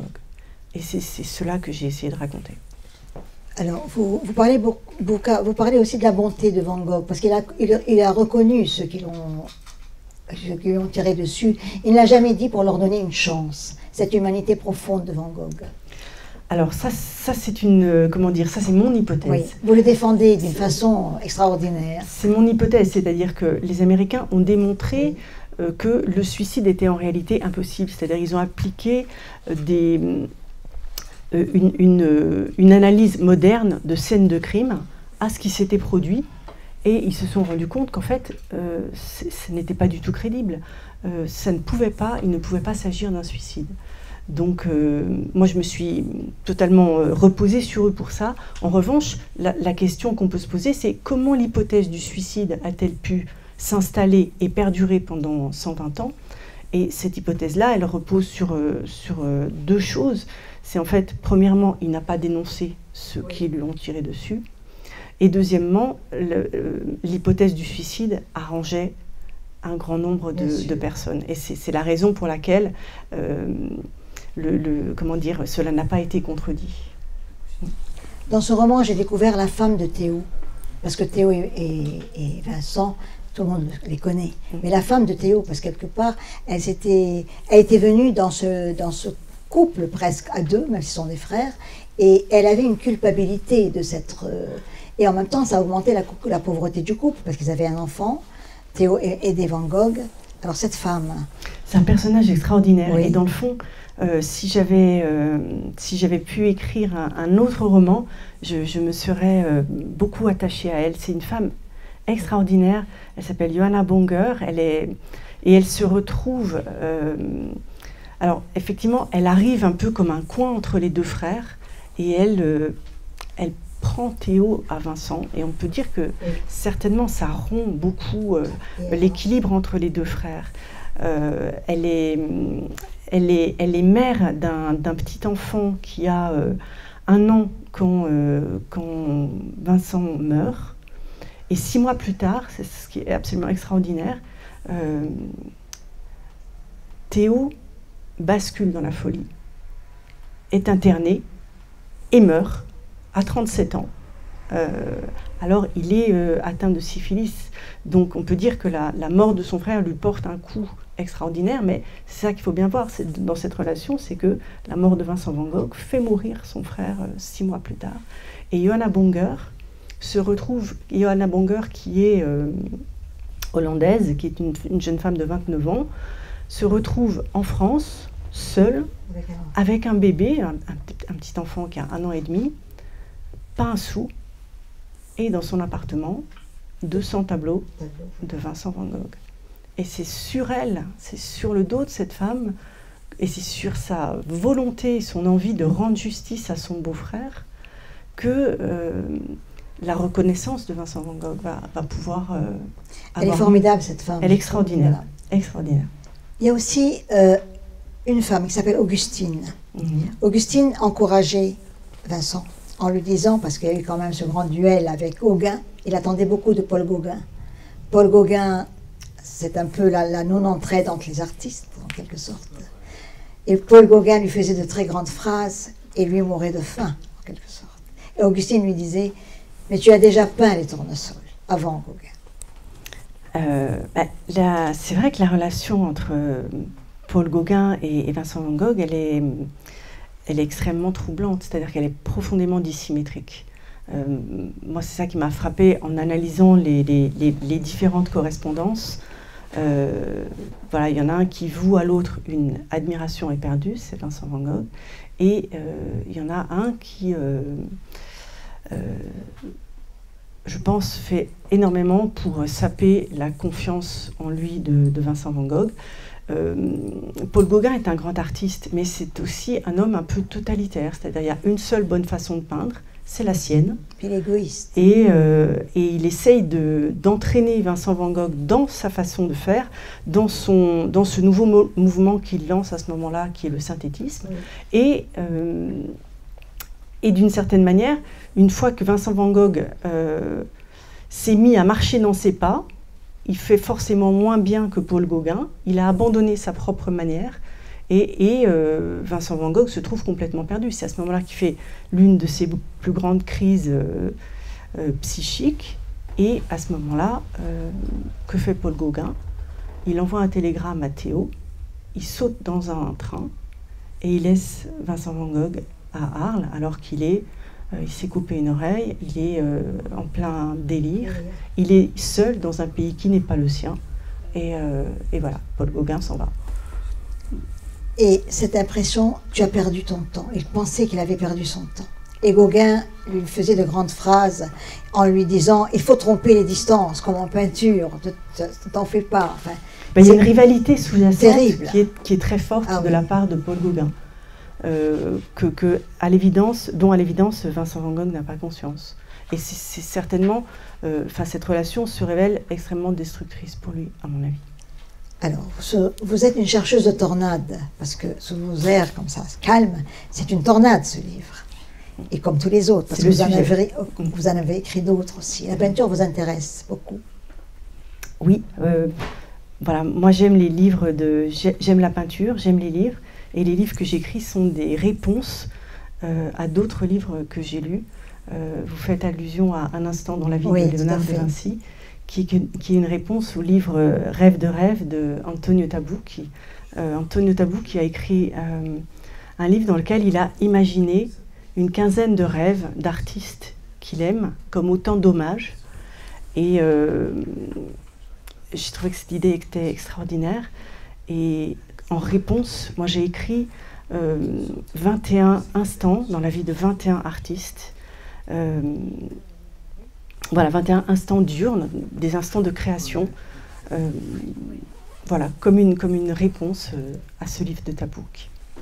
Quelle est la relation, il y en a certainement, mais la vôtre, entre peindre et écrire? Moi je ne peins pas. Oui, mais vous écrivez et vous dites qu'il y a certainement une relation entre les deux. Peindre et écrire, c'est quelque chose qui se ressemble, enfin, tous les arts se ressemblent, se vont ensemble. Vous ne peignez pas, mais quelque part vous peignez, parce que vous refaites tout le livre, vous refaites toutes les peintures, vous refaites tout. Ben, je pense que ça a à voir, enfin, c'est une pratique créatrice, et Emmanuel Ruben parlait, ou vous citiez Emmanuel Ruben tout à l'heure en disant qu'il y a une extase géographique en parlant de sortir de soi. Je pense que toutes les pratiques artistiques, elles ont ça de magique qu'elles nous aident à sortir de nous-mêmes. On échappe provisoirement, en habitant un personnage réel ou un personnage de fiction, on échappe provisoirement à notre condition d'être humain, fini, mortel, médiocre, vieillissant. Tout à coup, on a la possibilité d'habiter un autre siècle, d'habiter un autre corps, d'habiter une autre histoire. Et ça, c'est un très grand bonheur. Et on peut le connaître dans la peinture et dans l'écriture, et dans toutes les formes. Vous êtes des auteurs qui s'attachent tellement à leur personnage que vous avez eu beaucoup de mal à quitter Van Gogh. Oui. Et le livret, entre guillemets, c'est la vie du livre, le laisser au lecteur. C'est un attachement particulier quand même avec Van Gogh. Il vous fascine?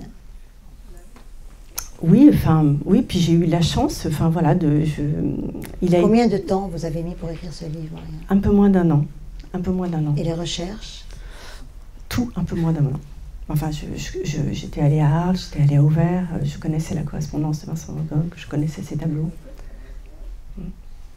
Et donc, une fois que le livre est parti, vous avez eu besoin d'un temps de repos? C'est vrai, c'est vrai. C'est vrai, et alors peut-être que je devrais essayer la méthode du voyage. Je suis intimement... j'aimerais voyager, j'aimerais trouver de quoi écrire en voyageant, mais ce n'est pas du tout mon cas. Et je voulais dire quand même, le thème de cette soirée, c'est carnet de voyage. Et je voulais dire que pour moi, dans carnet de voyage, il y a un mot qui est important, c'est le mot carnet. C'est pas tellement le mot voyage, ce que je veux dire, c'est que on peut écrire des livres, me semble-t-il, enfin, il y a des exemples célèbres, sans sortir de chez soi ou presque. C'est pour ça que même si les sujets ne se ressemblent pas, je pense qu'avec le voyage de chacun a son carnet. Je sais qu'Emmanuel, quand il écrit, il y a des post-it que vous mettez, ou bien, je ne sais pas, vous écrivez quand vous pédalez, comme on le disait tout à l'heure. Moi, j'écris sur les carnets, j'écris beaucoup de carnets. Voilà. Non, les post-it, je n'utilise pas trop. J'utilise des post-it des fois pour me retrouver dans un même carnet entre différents textes qui vont être écrits sur le même carnet. Mais non, moi j'écris d'abord sur les carnets, puis après je passe à la machine. Marianne, et pour vous la perspective? Parce qu'on a demandé à tous, mais vous, pas de perspective? Non? Marie-Hélène? J'aimerais bien lire, mais si je peux, une phrase de Joseph Conrad, justement, dans le livre, qui reprend peut-être ce que vous avez dit, et qui pourrait donner un lien entre ceux qui vont vers la peinture quand ils en ont le talent, ceux qui vont vers la peinture quand ils en ont le talent, ceux qui écrivent quand c'est pour les mots. Donc c'est dans La Folie Almayer, si je ne me trompe pas. Je m'étais abandonnée à l'oisiveté d'un homme hanté qui ne cherche rien d'autre que des mots pour capturer ses visions. Et un peu plus tard, il cite Éluard, dans la fin du livre, qui disait il cherchait à faire voir. Donc peut-être que les peintres, les écrivains, enfin, ceux qui utilisent le médium qu'ils ont à leur disposition, ça cherche toujours à capturer des visions, peut-être. C'est un peu ça. Marianne, vous faites des ateliers d'écriture. Qu'est-ce qu'un atelier d'écriture? Bien sûr, je sais ce que c'est. Mais pourquoi les ateliers d'écriture? Je pense que écrire un livre, c'est quand même quelque chose qui est assez difficile. Et je pense qu'il y a une très grande aide à être accompagnée dans ce travail-là. Moi-même, j'ai commencé par suivre des ateliers d'écriture il y a de ça assez longtemps. Et j'en anime maintenant pour donner à d'autres la chance que j'ai eue d'être accompagnée. Et je reviens à cette idée du carnet de voyage. Il me semble que, et du carnet en général, il me semble que dans le fond, on a tous intérêt à avoir un carnet dans lequel prendre note de ce qui nous arrive, de nos visions, de ce qu'on aimerait écrire. Me semble-t-il, c'est quelque chose que... C'est un instrument de navigation. Enfin, je veux dire, c'est un outil de connaissance de soi. C'est un outil mémoriel, évidemment. Et puis aussi, je dirais qu'en fait, c'est quelque chose...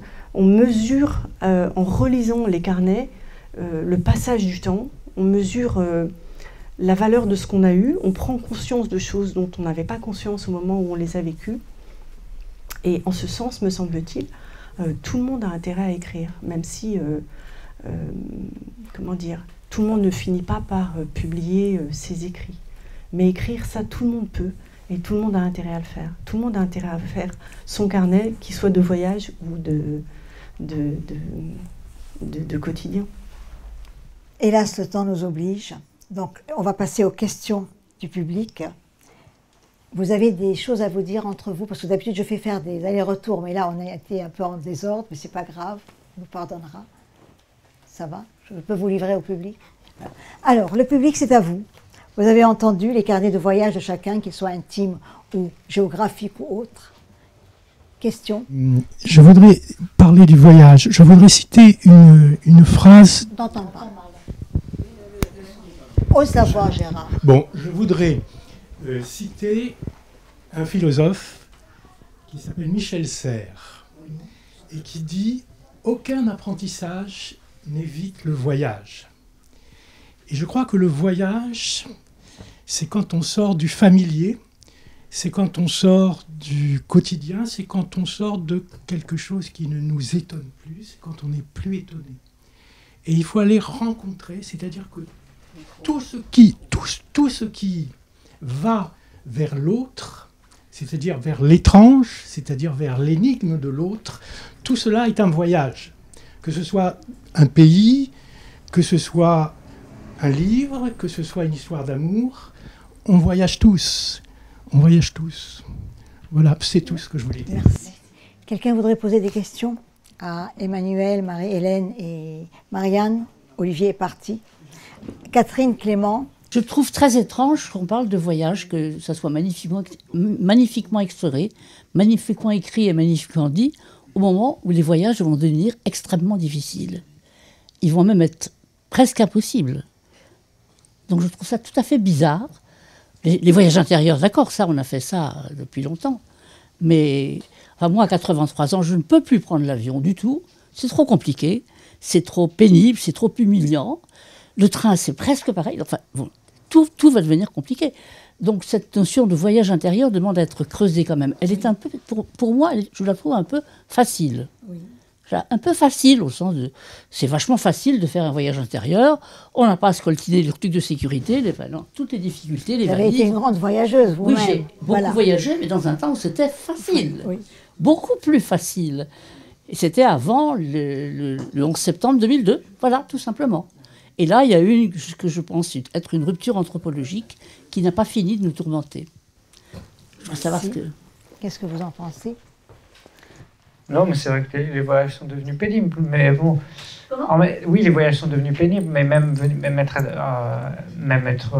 dans Paris. Enfin, le nombre de portiquets que vous passez dans Paris, regardez le nombre de portiquets que vous passez dans Paris. Dame Catherine n'est pas contente. Ah, ça, si. Enfin, je sais pas, je crois que. Enfin, malheureusement, on s'adapte. Enfin, moi, j'ai grandi. Je me souviens, c'était un livre de Leclésio, qui était le livre des fuites, où déjà il dénonçait tout ça, le fait qu'on passait, il décrivait il décrivait en fait toute sa phobie de la ville, en fait, avec un personnage comme ça qui fuyait la ville. La ville est devenue quelque chose traverser Paris aujourd'hui. Alors en plus, quand vous êtes un peu handicapé, tout à l'heure, je ne pouvais pas faire 50 mètres avec ce qui m'arrive. Pour sortir de la gare Montparnasse, avec le chauffeur de taxi qui était venu me chercher, c'était très très compliqué. Donc je pense que malheureusement, oui, ces obstacles en fait, qui ont d'ailleurs très bien été décrits aussi par Sloterdijk dans un livre qui a fait polémique. Je crois qu'il dit des choses véritablement, qu'il dit des choses vraies, qui est le livre qui s'appelle Le Parc humain, qui est un livre terrible. Parce que si vous lisez Le Parc humain, Règles pour le parc humain, si vous lisez ça, c'est absolument déprimant. Parce que c'est assez visionnaire quand même, Règles pour le parc humain. Il y a pire que ça, c'est la mobilisation infinie. J'ai pas très bien compris toute la polémique qu'il y avait eu autour, parce qu'il ne dit pas qu'on vit dans une concentration, mais il montre à quel point tout est devenu... à quel point le nombre d'obstacles se sont multipliés. En fait, il fait référence à Platon, les gens ne l'ont pas vu, et du coup, ils ont pensé que c'était quelque chose de néo-nazi, ce qui n'est pas vrai du tout. Oui. Et c'est une référence à Platon. Mais c'est la mobilisation infinie, c'est encore pire. C'est un autre livre de Sloterdijk. Oui. On est embarqué dans une cinétique infinie, mais du coup, qui n'est pas forcément le côté pratique du voyage, mais qui est le fait que si on ne suit pas le mouvement, et le mouvement de ce qu'il appelle la raison, qui est fascinée par ses capacités de création et de production. Du coup, on suit le mouvement parce qu'il faut le suivre. Kierkegaard le disait déjà. Regardez-les prendre le dernier train qui part à l'instant de peur de le rater. On ne sait pas où ils vont, mais ils le prennent. Et du coup, il y a une fascination pour la vitesse. Et je pense que si les voyages deviennent difficiles, ce qui est vrai, côté pratique, il faudrait que ça s'accompagne peut-être d'une décélération de la fascination pour la vitesse. Sinon, on est mal parti quand même. Cela dit, pour le voyage, je pense que les romans d'apprentissage montrent quand même bien que le voyage intérieur, c'est pas gagné. C'est aussi difficile, je crois. Ouais. Mais c'est pas la même chose, c'est pas les mêmes difficultés. Mais s'il y a des gens qui ne finissent pas leur cheminement intérieur, s'il y a des basculements dans la folie aussi, s'il y a c'est peut-être que c'est compliqué, le voyage intérieur. Mais c'est vrai que les règles pour le parc humain, et il y en a deux. Il y a deux. L'anti-Sloterdijk, c'est venu de, j'ai oublié le titre de l'autre, le troupeau, ça va en revenir, de l'être, c'est heideggérien, Platon.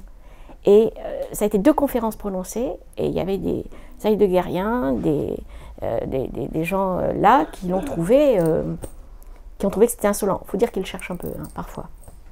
Mais bon. Marianne?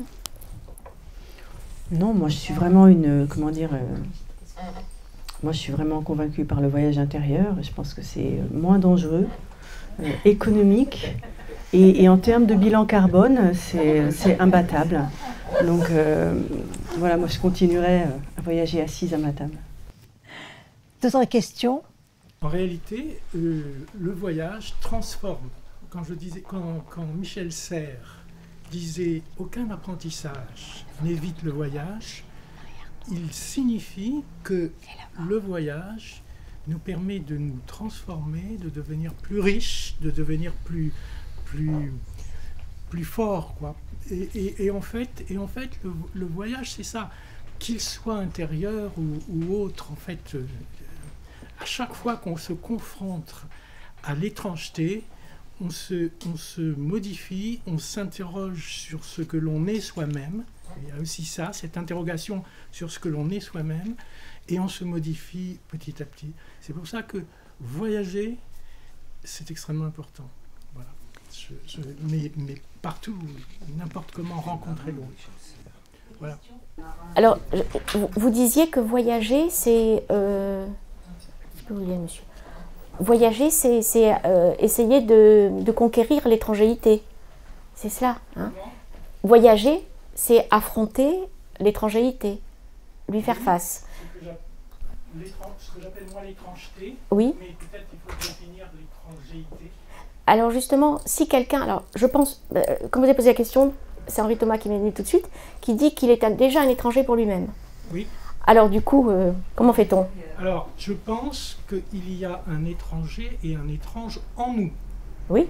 C'est pour ça qu'on peut découvrir des choses qui nous qui sont étranges en nous, et qu'on peut le découvrir en rencontrant l'autre, en plus. Oui, mais rencontrer l'autre, ben, là on en parlait, Jeanne, oui. Quand Georges Perros écrit à Laurent Gaspard, oui. Votre désert a su toucher au mien, alors que Laurent Gaspard était au Liban, je crois, chirurgien à ce moment-là, et Perros était derrière son paravent de Douarnenez, donc il n'y avait pas de voyage. Et pourtant, il y a eu cette rencontre. Voilà. Et je pense qu'il peut y avoir, je suis un peu d'accord, différentes versions, d'abord de conduite de sa propre vie, et d'introduction du voyage à l'intérieur de cette vie, il me semble. C'est vrai que s'il y avait des hélicoptères très faciles, très pratiques, ça serait très bien de pouvoir connaître le monde entier, mais moi je suis un peu comme ça, je trouve très compliqué les voyages maintenant. Enfin bon, j'ai toujours trouvé ça compliqué. Pas de question. Alors, nous avons voyagé dans les carnets de voyage de nos 4 invités, et nous sommes tous d'un voyage. Ce soir, nous sommes attachés à tout ce qui s'est dit à ces voyageurs, entre autres. Ce soir, nous allons avoir grand mal à nous détacher. Merci à nos intervenants. Emmanuel, avec ton pied qui te fait mal en plus. Bon. À vous tous présents et les autres qui vont écouter la vidéo demain, bien sûr. Merci à la chaîne du livre, à Christophe, à Alain qui a préparé un peu avec moi ce fil de mémoire. Et un grand merci à Anne Ghisoli et son équipe, parce que être libraire, c'est une grande responsabilité. On ouvre tous les jours le monde, et il y a un point de rencontre, et je crois que c'est un carnet de voyage en soi. Merci beaucoup, beaucoup, beaucoup. Il y aura dédicace tout à l'heure, mais avant, nous avons avec nous Natacha Nikolaeva, qui est russe, et qui est mariée en Ukraine, et qui est aujourd'hui réfugiée en France. Natalia est musicienne et je lui ai demandé pour l'Ukraine de nous chanter ce soir un peu d'un folklore, d'un chant de chez elle parce que maintenant pour elle c'est l'Ukraine chez elle. Son mari est là-bas, sa belle famille est là-bas. Natasha, thank you very much. First of all, tell us who is Natacha Nikolaeva in a few words.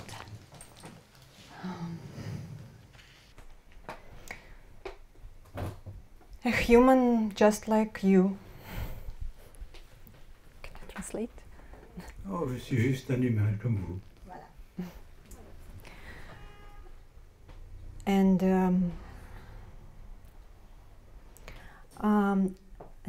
I will sing you a Ukrainian folk song, which says, there were two doves sitting together on the mountain until a hunter came and separated them. Ой, там на горі, ой, там на круті, ой, там сиділа пара голубів, ой, там сиділа пара голубів.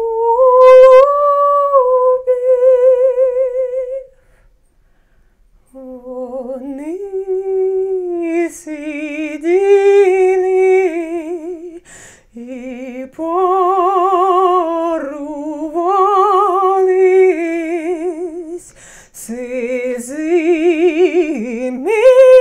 крилями, обнімалися сизими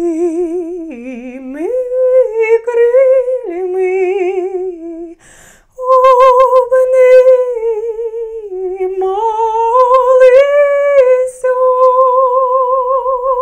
Десь взявся стрілець із-за крутих гір, розбив, розлучив пару голубів,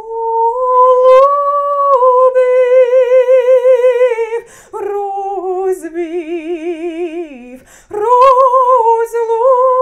розлучив пару голубів.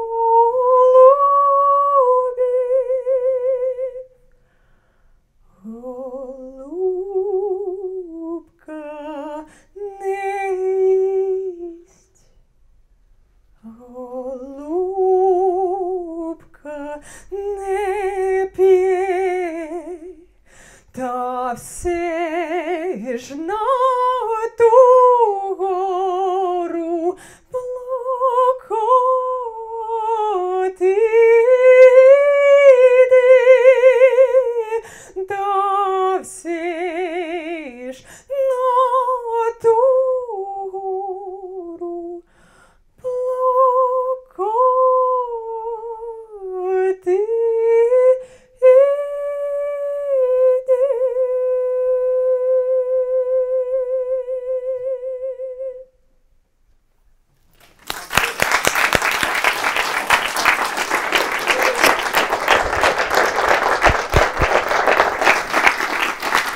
Natacha est artiste. Elle joue d'un instrument et elle est artiste chez elle. Et nous sommes très heureux. Many thanks, Natasha. Many thanks. How old are you? How old are you? She wants to know, Catherine. I'm 44. 44. Thank you very much, really. Thank you, Natasha. Attention. Merci à tous. On a essayé de faire au mieux, même si parfois ça semblait un peu décousu entre les uns et les autres, mais on a essayé de faire au mieux. C'est ma faute, hein, c'est pas la leur. On nous demande l'indulgence du jury que vous êtes. Et maintenant, dédicace. Et merci encore à Anne et à son équipe de nous recevoir. Un grand merci. Merci beaucoup, beaucoup, beaucoup.